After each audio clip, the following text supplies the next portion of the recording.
Mesdames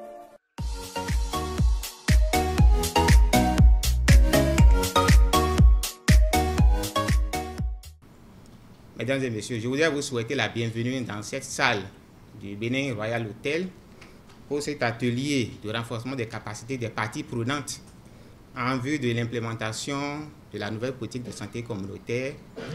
adoptée par le gouvernement du Bénin en Conseil des ministres en mai 2020. Il s'agit d'une intervention faisant partie du programme d'action du gouvernement, étant donné qu'il est inséré dans l'un des projets phares de ce programme d'action de gouvernement qui porte sur l'axe social qui est relié aux autres initiatives gouvernementales en vue de permettre aux communautés de bénéficier réellement de la couverture santé universelle et faire harmonieusement correspondre toutes les initiatives d'offres et de demande de soins. C'est ainsi que, au plus haut sommet de l'État, des instructions ont été données pour que cette politique soit mise en œuvre de façon appropriée dans toutes les communes du Bénin, en démarrant progressivement par une cartographie bien élaborée et au regard des financements qui sont mobilisés au fur et à mesure que les partenaires se positionnent dans les départements. Je voudrais particulièrement saluer la présence des préfets ici présents qui ont été et qui sont et qui seront encore des artisans de premier plan dans la mise en œuvre de cette politique nationale de santé communautaire, étant donné que depuis 2 à 3 ans, ils ont participé aux côtés du CNSTP et maintenant de l'Agence nationale de santé primaire à l'implémentation déjà dans certaines communes du Bénin, notamment les 6 communes du Bogo de la Lébourie qui sont appuyées par l'UNICEF. Je voudrais également profiter de l'opportunité qui m'est offerte pour remercier tous les autres partenaires, notamment le SAID, la Banque mondiale, Enabel, le Fonds mondial et vous verrez également la Banque islamique de développement à travers le projet LLF qui vous sera présenté beaucoup plus en détail, ainsi que tous les autres qui apportent leur soutien technique, notamment l'OMS et le PAM, ainsi que d'autres partenaires qui se sont annoncés et qui vont bientôt certainement rejoindre là-bas. Le challenge qui nous est donné de par cette orientation du financement de la Banque mondiale, initialement orienté vers le projet de préparation et de réponse à la COVID-19, et que le gouvernement a réorienté pour appuyer la mise en œuvre de cette nouvelle politique dans les communes ciblées, nous donne le challenge de pouvoir finaliser la désignation des relais communautaires, le démarrage de la politique, la phase terrain,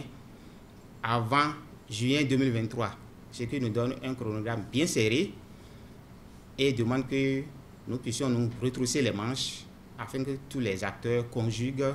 leurs efforts de façon harmonieuse pour y arriver et présenter un tableau reluisant en termes donc de désignation et de démarrage effectif, tout en faisant le lien entre ce financement qui va bientôt expirer et que nous allons certainement utiliser à très bon escient, relier cette intervention donc à ce qui est prévu dans le projet LLF pour que le package complet comprenant la mise en place des relais communautaires dans les villages quartiers de ville et le recrutement des ASCQ pour que le paquet complet, disais-je, soit mis en œuvre conformément aux orientations données par le gouvernement. Je voudrais remercier encore tout un chacun pour avoir fait le déplacement et pour se consacrer à ce travail pendant les 2 jours qui vont nous réunir afin qu'à la fin donc, de ces 2 jours, nous puissions mettre en place un chronogramme approprié, décliner les rôles et responsabilités de chaque acteur et dérouler, donc d'ici les prochaines semaines, les activités en vue donc d'absorber ces fonds de façon appropriée et pour que toutes les orientations données par le gouvernement puissent être accomplies. Je voudrais, au nom de mes collègues préfets, vous remercier pour cette décision qui consiste à vouloir renforcer les capacités des acteurs sur le terrain. Renforcer leurs capacités sur le terrain, c'est leur permettre d'aller plus loin. C'est leur permettre de nous inscrire dans le registre selon laquelle nous devons mettre l'accent sur les déterminants de la santé,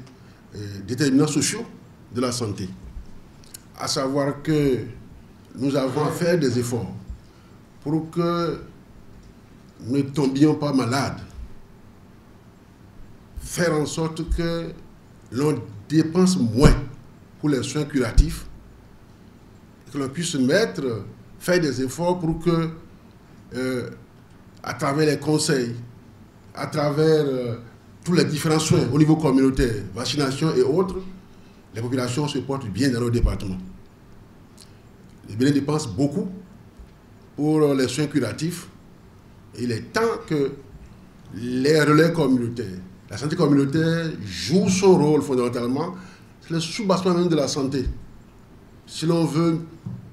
mieux se porter, si l'on veut avancer, il faudrait que déjà dans nos communautés, nous puissions bien nous porter et éloigner les maladies donc, de tout le monde. Je crois que le gouvernement a fait un bon choix. Je voudrais, au nom de mes collègues, adresser toutes mes admirations à tout le gouvernement. Le gouvernement à travers, bien sûr, le ministère de la Santé. Parce qu'une coordination est aujourd'hui faite de la santé communautaire. Ce n'est plus ce qui se faisait avant, chacun va dans le sens qu'il souhaite.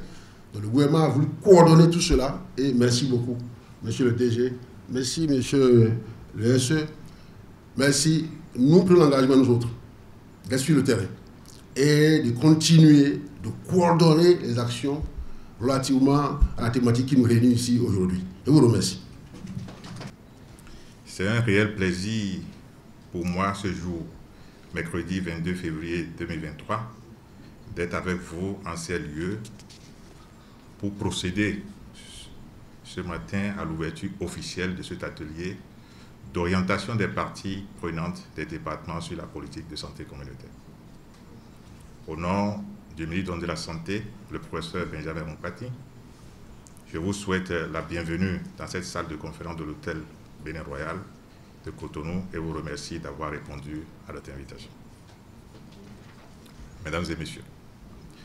la nouvelle politique de santé communautaire adoptée le 6 mai 2020 en Conseil des ministres fait partie des projets du programme d'action du gouvernement PAG et reste une priorité pour le gouvernement de son Excellence le Président Patrice Talon. Pour sa mise en œuvre efficace, une feuille de route a été élaborée et prévoit 3 phases. Une phase pilote qui concerne 6 communes, suivie d'une deuxième phase d'extension qui prend en compte 48 communes avec l'appui des partenaires techniques et financiers et qui n'ont ménagé aucun effort pour accompagner le processus. Comme vous pouvez le constater, nous sommes à la veille du démarrage de la deuxième phase de déploiement qui concerne bien sûr 26 communes appuyées conjointement par les projets PPRC, LLF et bien sûr le FADEC Santé Communautaire. Mesdames et messieurs, comme vous le savez, cette politique de santé communautaire est centrée sur les ménages et sa mise en œuvre s'appuie sur 2 acteurs clés que sont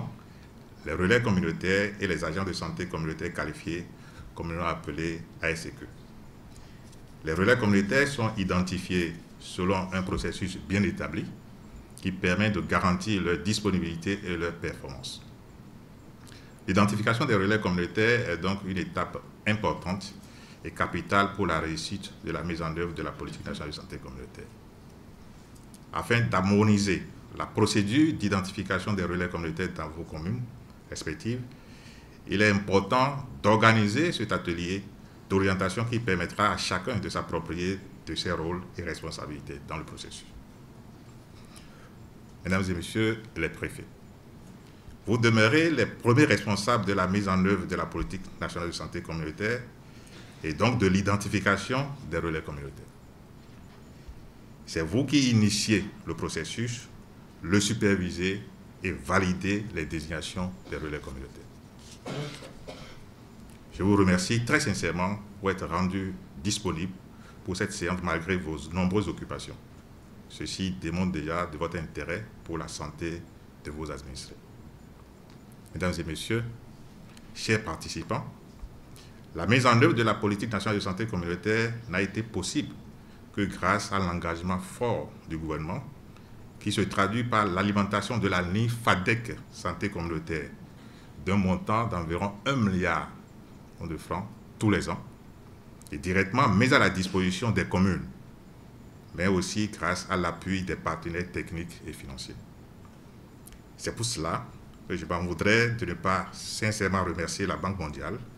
à travers le projet PPRC qui a financièrement appuyé l'organisation du présent atelier et l'implémentation de la nouvelle politique de santé communautaire dans 26 communes de vos départements respectifs. C'est aussi le lieu d'exprimer ma profonde gratitude à la Banque islamique de développement, à l'UNICEF et à l'USAID pour leur appui et engagement à accompagner le gouvernement dans le déploiement de la politique nationale de santé communautaire et par ricochet à l'amélioration de la santé des populations béninoises. Je voudrais également profiter de cette tribune pour remercier tous les autres partenaires que je n'ai pas pu citer ici et inviter déjà nos maires à commencer par réfléchir à la mobilisation des ressources pour la pérennisation de des interventions. C'est donc sur ces mots de remerciement et confiant que je déclare au nom du ministre de la Santé ouvert ce jour, mercredi 22 février 2023, l'atelier d'orientation des parties prenantes sur la politique nationale de santé communautaire et l'identification des relais communautaires.